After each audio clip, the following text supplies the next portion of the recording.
As America's semi-cinquentennial approaches, the state of the country is almost symbolized by the condition of the reflecting pool on the U.S. Mall.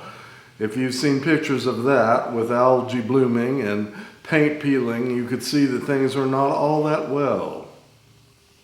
Looking back 50 years to the bicentennial, it was a different time where things seemed to be so much better. It was a progressive time when women's rights and minority rights were evolving and they were improving, and there was so much hope for the future. Now, not all things were great about the 70s, I will admit. There were a lot of awful bouffant hairdos, there were leisure suits made of polyester, and even wilted spinach salads. But on the whole, it seemed a better time than what we are now seeing 50 years later. And of course, there was the TV sitcom Maude. Maude embodied feminism, and she was, to this day, the only fictional character on an American TV program to have had an abortion. I recently acquired a Lalique commemorative plate with a beautiful eagle on it. It was issued in honor of our bicentennial, and today I don't think Lalique is much in the mood to honor the U.S. with anything. So I wanted to use this Lalique plate, so I'm going to make a Carpaccio of heirloom tomatoes, which are just now coming into season, and they are fantastic. I hope you enjoy.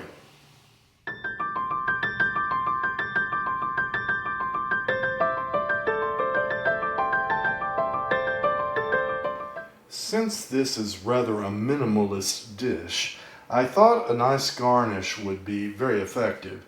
So I'm going to make some tomato caviar.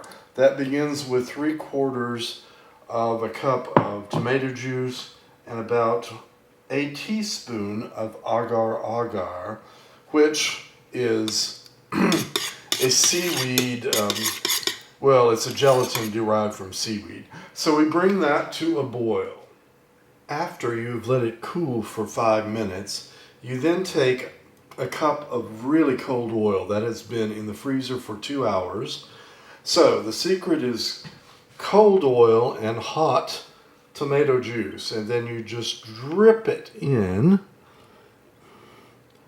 and you're going to get caviar.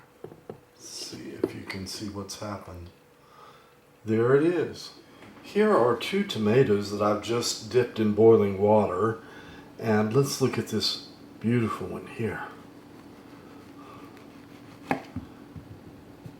Gorgeous.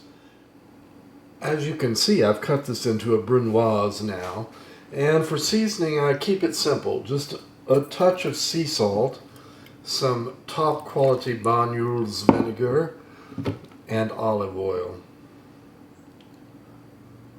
This way the flavor of the tomatoes really shines through. You don't want to cover it up when you have a product that's that good.